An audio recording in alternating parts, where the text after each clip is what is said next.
Hey, so it's the 5th, and I'm making a third video. Might as well keep the trend going. So, welcome to Ace Role Playing Games Daily Check-In. I'm your host, game master, whatever you want to call me. Just as long as you don't call me late for dinner. Whoa! Old joke, but still good. Anyway, so I'm Mason Emerson, and I am just leaving my friendly local game store, Mythos Games. Shout out to my folks here. After the team gaming tonight, which was not my best night. So that's one thing that every game master has to deal with, is not having a good night. Sometimes you're just off your game. Times like that, it's usually good to either call it early, which we did tonight, or to have something else to play, like a card game or a little board game or something like that. Tonight, I did get some expressed interest in my setting that I'm writing for this year's Write Your First Adventure, which I'm going to go home and still do the hour on that tonight. Might have to do a makeup hour tomorrow. I don't know. I'll see. But I am writing a setting, or writing for a setting that I'm going to create if the one shot goes over well. It's called Dark Days of Neverland, and it's going to be pretty fun, pretty cool. But that said, I had an opportunity tonight, and they didn't want to really play any. They didn't want to really play any of the settings that I had that I could spin up immediately. So we went ahead and played a very simple game that I found called Lasers and Feelings, and one of my friends suggested it to me as a game that's pretty easy to run on a drop of a hat, because you roll on 4 different tables a d6, and ta-da, you've got your adventure as the game master. And characters, they're so super easy. They are, you pick basically who or what you are, either your description or your race, like an alien or an android or something like that. And then you pick what your job is on the ship, and then you pick a number between 2 and 5, and if you're doing a laser thing, so that's some sort of a scientific or a hard type thing. That one is you want to roll under your number. So if you have a 4, you want to roll 4, 3, 2, or 1. So you can roll your exact number. Your exact number gives you laser feelings, but that's a thing for another point. But still, if you want to roll a feelings thing, though, and you still have that 4 as your number, you got to roll over it. So you got to roll a 4, 5, or 6. So it's the more analytical you are, the harder it is for you to do feeling things. The more feeling you are, the harder it is to do analytical type things. So it's a pretty fun little setup, and it's an easy game to spin up, do something that's pointless. But when you're having a bad night because you're already tired because the day before you didn't get enough sleep, it's hard to pay attention to that sometimes. My daughter, who's the usual game master, she is away at her camp thing today, so I took it over. And I'm kind of actually glad that Friday I'll be running a game, but I will be off from running anything on Thursday. So as much as I love my Thursday groups, I have an every other Thursday group with friends online, and I have a group that does gaming at Mythos Games. The last Thursday that I'm not running my every other Thursday online group up there. So this month we're going to be running Disaster at Grand Atomica.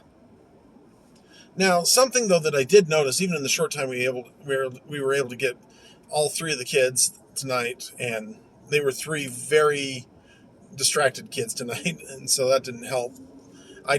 There were points where I just wasn't getting the energy I needed, and that's the thing, is that it is a collaborative thing between you and your friends, and sharing that energy is a very important thing to share. But what I had was a point where they were all cooperating. You had circuit boards exploding. You had the engineer trying to fix it all. You had the scientist trying to outsmart the cloaking device of the cyber zombie ship, and they were in the battle. And as they were going through the battle, they had to collaborate in order to use their different skills to solve the problem. So that's where role-playing games teach collaboration, because part of the point of a role-playing game is to collaborate. It's to everybody kind of feel free to voice their thoughts as to how to resolve the situation. So that kind of actually leads into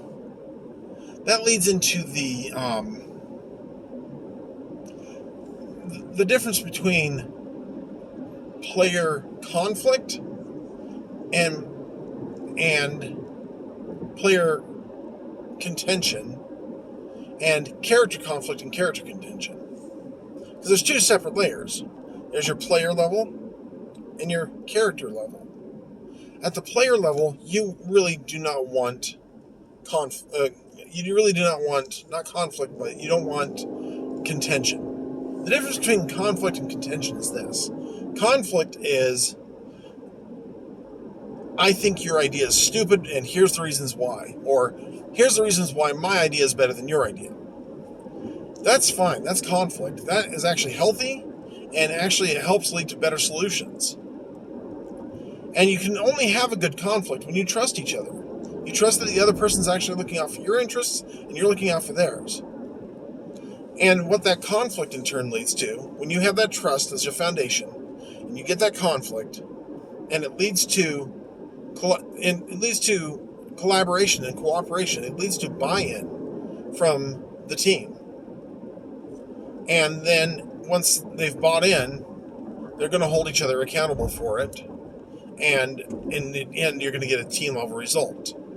I think Patrick Lencioni is the name of the author who first proposed that in 5 Dysfunctions of a Team.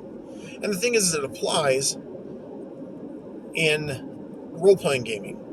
You want your team to be able to...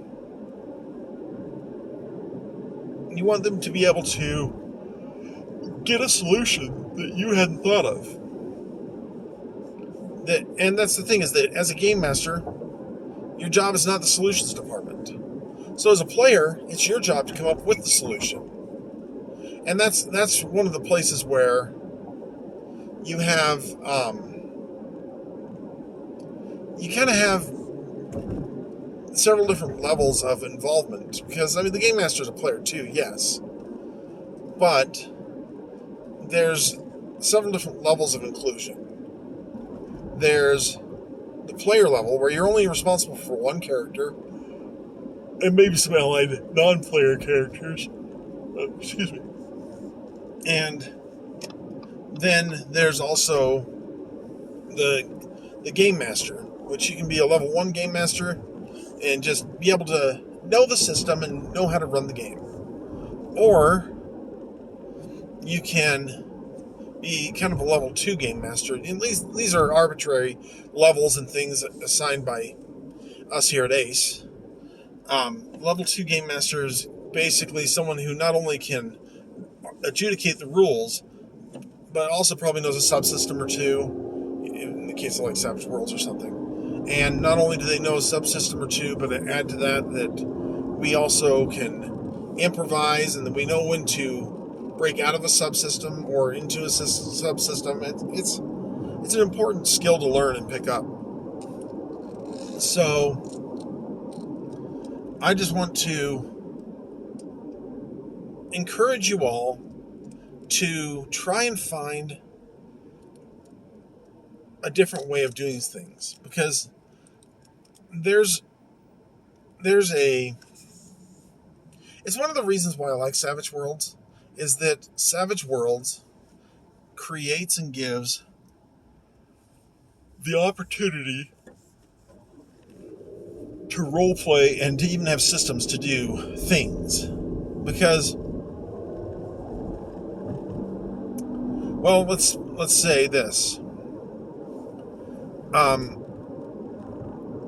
In the great, and I say great, game of Dungeons and Dragons, there are certain things like social conflicts, which can be solutions to problems that oftentimes do not have rule systems that can do it, that can handle it. Whereas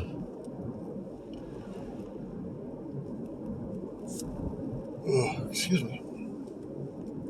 Whereas Savage Worlds has a full subsystem for social conflicts.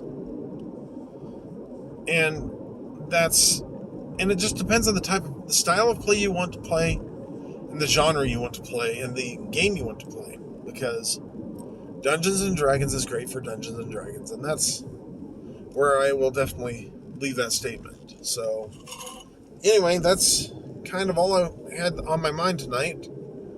But I wanted to just continue to go through some of the perks and benefits of playing role-playing games. And I'd love to hear your thoughts about other perks and benefits of RPG games. And hear any questions you may have. Go ahead and put them in the comments below. And like everybody else on YouTube, I guess, like and subscribe. Love to get a conversation going with you about role-playing games and how you think they can benefit and things like that. That's just one of the things I would like to do, because ultimately that's what the storytelling is. It's all of us continuing to carry on that conversation and continuing to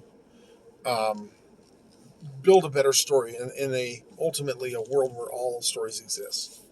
So, until next time, this is Mason Emerson from Ace Role-Playing Games, reminding you to game for good.